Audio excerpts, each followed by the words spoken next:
ನಮಸ್ಕಾರ ವೀಕ್ಷಕರೇ. ತುಂಬ ಜನ ನಮ್ಮ ವೀಕ್ಷಕರು ನನಗೆ ಫೋನ್ ಮಾಡಿಬಿಟ್ಟು ಓರಲ್ ಪಾರ್ಟಿಷನ್ನ ಕೋರ್ಟ್ನಲ್ಲಿ ಯಾವ ರೀತಿ ಪ್ರೂವ್ ಮಾಡಬೇಕು ಮತ್ತು ಕೇಸ್ ಲಾಗಳು ಯಾವ್ಯಾವಿವೆ ಇವನ್ನೆಲ್ಲನೂ ಸ್ವಲ್ಪ ಡೀಟೇಲಾಗಿ ಎಕ್ಸ್ಪ್ಲೇನ್ ಮಾಡಿ ಸರ್ ಅಂತ ಹೇಳಿ ಕೇಳ್ಕೊಂಡಿದ್ರು. ಹಾಗಾಗಿ ನಾನು ಈ ವಿಡಿಯೋ ಮಾಡ್ತಾ ಇದ್ದೀನಿ. ಈ ವಿಡಿಯೋದಲ್ಲಿ ನಾನು ಓರಲ್ ಪಾರ್ಟಿಷನ್ ಮೌಖಿಕ ವಿಭಜನೆಯನ್ನು ಕೋರ್ಟ್ನಲ್ಲಿ ಯಾವ ರೀತಿ ಪ್ರೂವ್ ಮಾಡಬೇಕು, ಯಾವ್ಯಾವ ಕೇಸ್ ಲಾಗಳು ನಮ್ಮ ಸುಪ್ರೀಂ ಕೋರ್ಟು ಹೈಕೋರ್ಟ್ಗಳು ಕೊಡ್ತಾ ಬಂದಿದೆ, ಇವೆಲ್ಲವನ್ನೂ ನಾನು ಎಕ್ಸ್ಪ್ಲೇನ್ ಮಾಡ್ತೀನಿ. ವಿಡಿಯೋನ ಕೊನೆ ತನಕ ನೋಡಿ, ನಿಮಗೆ ಒಂದು ಸಾಲಿಡ್ ಲೀಗಲ್ ಇನ್ಫಾರ್ಮೇಷನ್ ಸಿಕ್ಕುತ್ತೆ. ನೋಡಿ, ಮೊದಲನೇದಾಗಿ ಓರಲ್ ಪಾರ್ಟಿಷನ್ನು ಯಾವ ರೀತಿ ಆಗುತ್ತೆ. ಊರಿನ ಪ್ರಮುಖರನ್ನ ಕೂರಿಸಿರ್ತೀರಿ ಮತ್ತು ನಿಮ್ಮ ಕುಟುಂಬದ ಪ್ರಮುಖರನ್ನ ಕೂರಿಸ್ಬಿಟ್ಟು ಒಂದು ಪಂಚಾಯತ್ಗೆ ಮಾಡಿ ಓರಲ್ ಪಾರ್ಟಿಷನ್ನ ಮಾಡ್ಕೊಂಡಿರ್ತೀರಿ. ಇಲ್ಲೇನಾಯಿತು, ಸಾಕ್ಷಿಗಳು ಜನ್ರೇಟ್ ಆದ್ವಿ. ಇಲ್ಲಿ ಯಾರ್ಯಾರು ಈ ಒಂದು ಪಂಚಾಯತ್ಗೆ ಭಾಗವಹಿಸಿದ್ರೋ ಅವ್ರನ್ನೆಲ್ಲ ಕರೆಸ್ಬಿಟ್ಟು ಸಾಕ್ಷಿ ನುಡಿಸ್ಬೋದು ಕೋರ್ಟಲ್ಲಿ. ಆದರೆ ಪ್ರಾಕ್ಟಿಕಲಿ ಒಂದು ಪ್ರಾಬ್ಲಮ್ ಏನಾಗುತ್ತೆ ಇಲ್ಲಿ ಅಂತ ಹೇಳಿದ್ರೆ, ನೀವೇನು ಯಜಮಾನ್ರನ್ನ ಕೂರಿಸಿರ್ತೀರಲ್ಲ, ಅವ್ರಿಗೆ ವಯಸ್ಸಾಗಿದ್ದರಿಂದ ಇದು ಲಿಟಿಗೇಷನ್ ಬಂದು ಕೋರ್ಟಿಗೆ ಪ್ರೊಡ್ಯೂಸ್ ಮಾಡೋ ಅಷ್ಟೊತ್ತಿಗೆ ಅವರಲ್ಲಿ ಕೆಲವರು ಬದುಕೇ ಇರೋದಿಲ್ಲ. ಇದು ನಾವು ಕೋರ್ಟಲ್ಲಿ ನೋಡ್ತಕ್ಕಂಥ ಒಂದು ಪ್ರಾಕ್ಟಿಕಲ್ ಡಿಫಿಕಲ್ಟೀಸು. ಆದರೆ ಆ ಪಂಚಾಯತ್ಗೆ ಭಾಗವಹಿಸಿರುವಂಥ ಬೇರೆ ವ್ಯಕ್ತಿಗಳನ್ನ ಬೇಕಿದ್ರೆ ನೀವು ಸಾಕ್ಷಿಯಾಗಿ ಕರ್ಕೊಂಬಂದು ತೋರಿಸ್ಬೋದು. ಇದು ವಿಟ್ನೆಸ್ಗೆ ಸಂಬಂಧಪಟ್ಟಂಗೆ ಇರುವಂಥ ಒಂದು ಮಾರ್ಗ. ಇದು ಬಿಟ್ಟರೆ ಉಳಿದ 5 ಪಿಲ್ಲರ್ಸ್ ನಾನು ಎಕ್ಸ್ಪ್ಲೇನ್ ಮಾಡ್ತೀನಿ ಇವಾಗ. 5 ಪ್ರಮುಖವಾಗಿರುವಂಥ ಅಂಶಗಳು ಹೈಕೋರ್ಟ್ ಮತ್ತು ಸುಪ್ರೀಂ ಕೋರ್ಟು ಪದೇ ಪದೇ ಇವುಗಳನ್ನು ಹೇಳ್ತಾ ಬಂದಿದೆ. ಅದನ್ನು ನಾನು ಇವಾಗ ಎಕ್ಸ್ಪ್ಲೇನ್ ಮಾಡ್ತೀನಿ. ನೋಡಿ, ಮೊದಲನೇದಾಗಿ ಪ್ರತ್ಯೇಕ ವಾಸ ಮತ್ತು ಅನುಭೋಗ ಅಂತ ಹೇಳ್ತೀವಿ. Separate possession and then enjoyment. ಕೇವಲ ಹಂಚಿಕೆ ಆಗಿದೆ ಅಂತ ಹೇಳಿದರೆ ಸಾಕಾಗೋದಿಲ್ಲ, ಆಸ್ತಿಯನ್ನು ಪ್ರತ್ಯೇಕವಾಗಿ ಅನುಭವಿಸ್ತಾ ಬಂದಿರಬೇಕು ಪ್ರತಿಯೊಬ್ಬರು. ಅಂದರೆ ಆ ಒಂದು ಪಾರ್ಟಿಷನ್ಗೆ ಇನ್ವಾಲ್ವ್ ಆಗಿದ್ದಂಥ ಪ್ರತಿಯೊಬ್ಬ ವಾರಸುದಾರರು ಅವರವರ ಪ್ರಾಪರ್ಟಿಯನ್ನು ಪ್ರತ್ಯೇಕವಾಗಿ ಅನುಭವಿಸ್ತಾ ಬಂದಿರಬೇಕು. ಇದಕ್ಕೆ ಮುಖ್ಯವಾಗಿರುವಂಥ ಒಂದು ಕೇಸ್ ಯಾವುದು ಅಂತ ಹೇಳಿದ್ರೆ, ವನಿತಾ ಶರ್ಮಾ ವರ್ಸಸ್ ರಾಕೇಶ್ ಶರ್ಮಾ. ಹೆಣ್ಮಕ್ಳ ಆಸ್ತಿಗೆ ಸಂಬಂಧಪಟ್ಟಿರುವಂಥ ವಿಚಾರದಲ್ಲಿ ಇದೊಂದು ಲೀಡಿಂಗ್ ಕೇಸ್ ಇದೆ. ಇದರಲ್ಲೂ ಸಹ ಒಂದು ಮುಖ್ಯವಾಗಿರುವಂಥ ಪಾಯಿಂಟನ್ನು ನಮ್ಮ ಸುಪ್ರೀಂ ಕೋರ್ಟು ಎಕ್ಸ್ಪ್ಲೇನ್ ಮಾಡುತ್ತೆ. ಇಲ್ಲಿ ಏನು ಹೇಳುತ್ತೆ ಅಂತ ಹೇಳಿದ್ರೆ, ಈ ಪ್ರಕರಣದಲ್ಲಿ ಮೌಖಿಕ ವಿಭಜನೆಯನ್ನು ಕೇವಲ ಬಾಯಿ ಮಾತಿನಲ್ಲಿ ಹೇಳಿದರೆ ಒಪ್ಲಿಕ್ಕೆ ಸಾಧ್ಯ ಇಲ್ಲ. ಆಸ್ತಿಯನ್ನು ಪ್ರತ್ಯೇಕವಾಗಿ ಅನುಭವಿಸ್ತಾ ಬಂದಿರಬೇಕು, ಆಕ್ಚುಯಲ್ ಫಿಸಿಕಲ್ ಸಪರೇಷನ್ ಇರಬೇಕು ಅಂತ ಹೇಳುತ್ತೆ. ಈ ರೀತಿ ಸಪ್ರೇಟಾಗಿ ಅನುಭವಿಸ್ತಾ ಬಂದಿರೋದಕ್ಕೆ ಬಲವಾಗಿರುವಂಥ ಸಾಕ್ಷಿ ಆಧಾರಗಳು ಬೇಕು ಅಂತ ಹೇಳುತ್ತೆ. ಉದಾಹರಣೆಗೆ ಹೇಳೋದಾದರೆ, ಜಮೀನಿನ ಮಧ್ಯೆ ಒಂದು ಬೇಲಿ ಹಾಕಿ ಸಪ್ರೇಟಾಗಿ ಅನುಭವಿಸ್ತಾ ಬಂದಿದ್ರೆ, ಆ ಜಮೀನಿಗೆ ಸರ್ವೆ ಡಿಪಾರ್ಟ್ಮೆಂಟಲ್ಲಿ ಪೋಡಿ ಆಗಿದ್ದಂಥ ಜಮೀನನ್ನು ಅನುಭವಿಸ್ತಾ ಬಂದಿರುವಂಥದ್ದು, ಪ್ರತ್ಯೇಕವಾಗಿ ಮನೆ ಕಟ್ಸ್ಕೊಂಡಿರುವಂಥದ್ದು, ಮನೆ ಕಟ್ಸ್ಕೊಳ್ಲಿಕ್ಕೆ ಲೈಸೆನ್ಸ್ ತೊಗೊಂಡಿದ್ರೆ ಆ ಲೈಸೆನ್ಸ್ನ ಸಬ್ಮಿಟ್ ಮಾಡ್ಬೋದು ಕೋರ್ಟ್ಗೆ. ಈ ರೀತಿಯಾಗಿ ಸಪ್ರೇಟಾಗಿ ನಾವು ಆ ಪ್ರಾಪರ್ಟಿಯನ್ನು ಎಂಜಾಯ್ ಮಾಡ್ತಿದ್ದೀವಿ ಅನ್ನೋದಕ್ಕೆ ಎಲ್ಲ ದಾಖಲೆಗಳನ್ನು ನೀವು ಪ್ರೊಡ್ಯೂಸ್ ಮಾಡಬೇಕಾಗುತ್ತೆ ಕೋರ್ಟ್ನಲ್ಲಿ. ಮತ್ತು ಎರಡನೇ ಮುಖ್ಯವಾಗಿರುವಂಥ ಅಂಶ, ಓರಲ್ ಪಾರ್ಟಿಷನ್ನ ಪ್ರೂವ್ ಮಾಡಬೇಕು ಅಂತ ಹೇಳಿದರೆ, ಎರಡನೇ ಮುಖ್ಯವಾಗಿರುವಂಥ ಅಂಶ ಯಾವುದು ಅಂತ ಹೇಳಿದ್ರೆ, ಪಾಲುಪಟ್ಟಿ ಅಥವಾ ಸ್ಮರಣ ಪತ್ರ ಅಂತ ಹೇಳ್ತೀವಿ. ಅಂದರೆ ಮೆಮೊರಂಡಮ್ ಆಫ್ ಪಾರ್ಟಿಷನ್.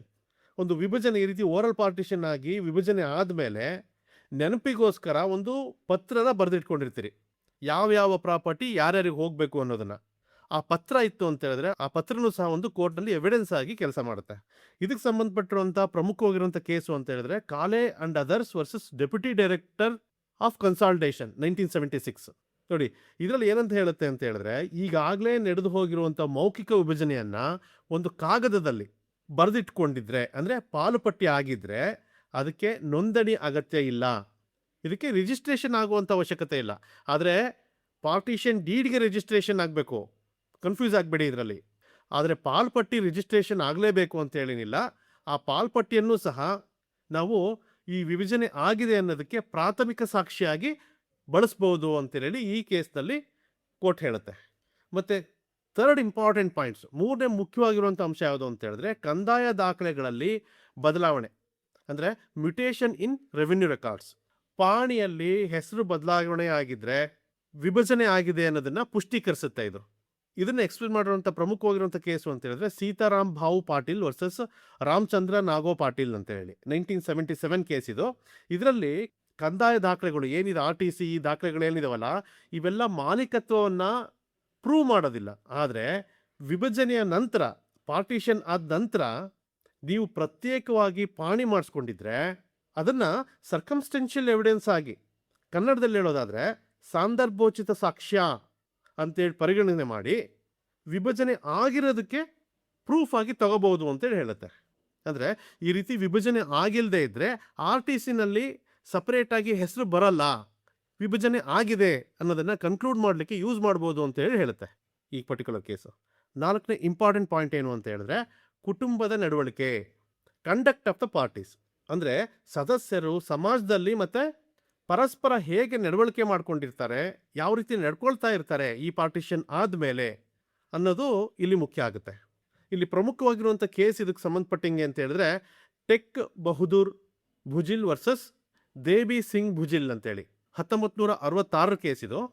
ಇಲ್ಲಿ ಕುಟುಂಬದ ಸದಸ್ಯರು ದೀರ್ಘಕಾಲದಿಂದ ಪ್ರತ್ಯೇಕವಾಗಿ ವಾಸ ಇದ್ದು, ಪ್ರತ್ಯೇಕವಾಗಿ ರೇಷನ್ ಕಾರ್ಡ್ ಮಾಡಿಸ್ಕೊಂಡು, ವೋಟರ್ ಐ ಡಿಗಳನ್ನ ಮಾಡಿಸ್ಕೊಂಡು ಮತ್ತು ತಮ್ಮ ಹೆಸರುಗಳ ಆಸ್ತಿಯನ್ನು ತಾವು ಸ್ವತಂತ್ರವಾಗಿ ಅನುಭವಿಸ್ಕೊಳ್ತಾ ಬಂದಿದ್ರೆ ಅದನ್ನು ನಡೆದು ಹೋದ ವಿಭಜನೆ ಅಂತೇಳಿ ಕೋರ್ಟ್ ಒಪ್ಕೊಳ್ಳುತ್ತೆ.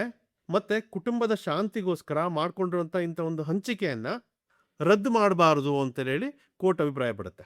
ಮತ್ತು 5ನೇ ಪ್ರಮುಖವಾಗಿರುವಂಥ ಅಂಶ ಅಂತ ಹೇಳಿದ್ರೆ, ಹಣಕಾಸಿನ ಸ್ವಾತಂತ್ರ್ಯ ವಹಿವಾಟು, ಇಂಡಿಪೆಂಡೆಂಟ್ ಫೈನಾನ್ಷಿಯಲ್ ಟ್ರಾನ್ಸಾಕ್ಷನ್ ಅಂತ ಹೇಳ್ತೀವಿ. ನೋಡಿ, ಈ ಆಸ್ತಿಯನ್ನು, ಈ ವಿಭಜನೆ ಆದಮೇಲೆ ಬಂದಂಥ ಆಸ್ತಿಯನ್ನು ಬಳಸ್ಕೊಂಡು ನೀವು ವೈಯಕ್ತಿಕವಾಗಿ ಆರ್ಥಿಕ ಲಾಭ ಏನಾದರೂ ಪಡ್ಕೊಂಡಿದ್ರೆ ಅದನ್ನು ಸಾಕ್ಷಿಯಾಗಿ ಬಳಸ್ಬೋದು. ಇದಕ್ಕೆ ಸಂಬಂಧಪಟ್ಟಿರುವಂಥ ಒಂದು ಇಂಪಾರ್ಟೆಂಟ್ ಕೇಸ್ ಅಂತ ಹೇಳಿದ್ರೆ, ಹಂಸರಾಜ್ ವರ್ಸಸ್ ಯಶೋಧ ಅಂತ ಹೇಳಿ 2020ನೇ ಇಸ್ವಿಯಲ್ಲಿ ಬಂದಂಥ ಒಂದು ಜಡ್ಜ್ಮೆಂಟ್. ಇದು ಕರ್ನಾಟಕ ಹೈಕೋರ್ಟ್ ಕೊಟ್ಟಿರುವಂಥ ಜಡ್ಜ್ಮೆಂಟು.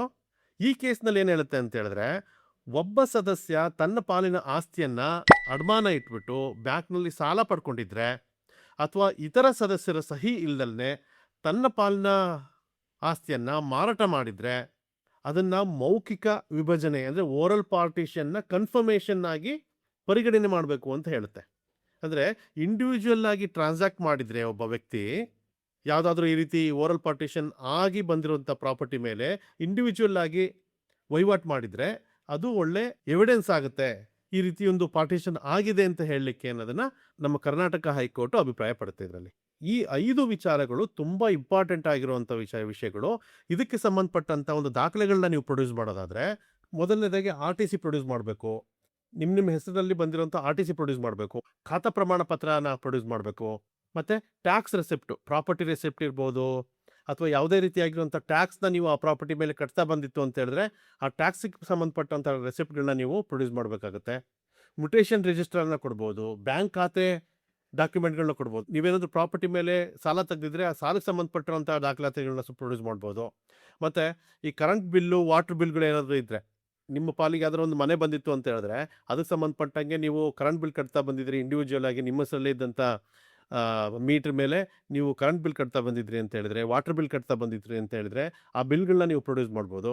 ಮತ್ತು ಈ ಮನೆ ಕಟ್ಟಿಸಿದ್ದಕ್ಕೆ ಒಂದು ಲೈಸೆನ್ಸ್ ಏನಾದರೂ ಪಡ್ಕೊಂಡಿದ್ರೆ, ಅಥಾರಿಟಿಯಿಂದ ಒಂದು ಲೈಸೆನ್ಸ್ನ ಪಡ್ಕೊಂಡು ನಿಮಗೆ ಬಂದಿರೋವಂಥ ಭೂಮಿ ಮೇಲೆ ನೀವೊಂದು ಒಂದು ಮನೇನ ಕನ್ಸ್ಟ್ರಕ್ಟ್ ಮಾಡಿದರೆ ಅದಕ್ಕೆ ಸಂಬಂಧಪಟ್ಟಂಥ ಈ ಅಪ್ರೂವಲ್ ಲೆಟ್ರನ್ನ ನೀವು ಪ್ರೊಡ್ಯೂಸ್ ಮಾಡ್ಬೋದು ಕೋರ್ಟ್ಗೆ. ಮತ್ತು ಯಾವುದೋ ಒಂದು ಪ್ರಾಪರ್ಟಿ, ಯಾವುದೋ ಒಂದು ಮನೆ ಬಂದಿದೆ ನಿಮ್ಮ ಹೆಸರಿನಲ್ಲಿ, ಅದನ್ನು ನೀವು ಬೇರೆಯವರಿಗೆ ರೆಂಟಿಗೆ ಕೊಟ್ಟಿದ್ದೀರಾ, ಬಾಡಿಗೆ ಕೊಟ್ಟಿದ್ದೀರಾ ಅಂತ ಹೇಳಿದಾಗ ಒಂದು ರೆಂಟಲ್ ಅಗ್ರಿಮೆಂಟ್ ಜನರೇಟ್ ಆಗಿರುತ್ತೆ. ಆ ರೆಂಟಲ್ ಅಗ್ರಿಮೆಂಟು ಸಹ ನೀವು ಕೋರ್ಟ್ಗೆ ಪ್ರೊಡ್ಯೂಸ್ ಮಾಡ್ಬೋದು. ಇವೆಲ್ಲ ಡಾಕ್ಯುಮೆಂಟ್ರಿ ಎವಿಡೆನ್ಸ್ಗಳು. ಈ ಡಾಕ್ಯುಮೆಂಟ್ರಿ ಎವಿಡೆನ್ಸ್ಗಳಿಂದ ಏನು ಪ್ರೂವ್ ಆಗುತ್ತೆ ಅಂತ ಹೇಳಿದ್ರೆ, ಈ ರೀತಿ ಮಾಡ್ಕೊಂಡಿರೋಂಥ ಪಾರ್ಟಿಷನ್ ಮೇಲೆ ಪ್ರತಿಯೊಬ್ಬರು ನಿಂತಿದ್ದಾರೆ, ಅಂದರೆ every one are acted upon it ಅಂತ ಹೇಳಿ ಕನ್ಸಿಡರ್ ಮಾಡಬೇಕಾಗತ್ತೆ.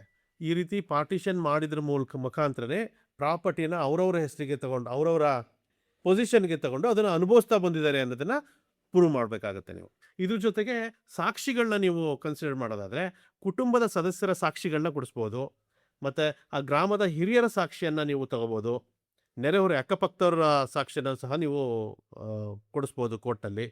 ಈ ವಿಲೇಜ್ ಅಕೌಂಟೆಂಟು ಮತ್ತು ಪಂಚಾಯತ್ ಸದಸ್ಯರನ್ನು ಸಹ ಸಾಕ್ಷಿಯನ್ನಾಗಿ ಮಾಡಿಬಿಟ್ಟು ನಿಮ್ಮ ಕೇಸ್ನ ನೀವು ರನ್ ಮಾಡ್ಬೋದು. ಇಷ್ಟು ಹೇಳಿ ನಾನು ಈ ವಿಡಿಯೋ ಮುಗಿಸ್ತೀನಿ. Thank you so much.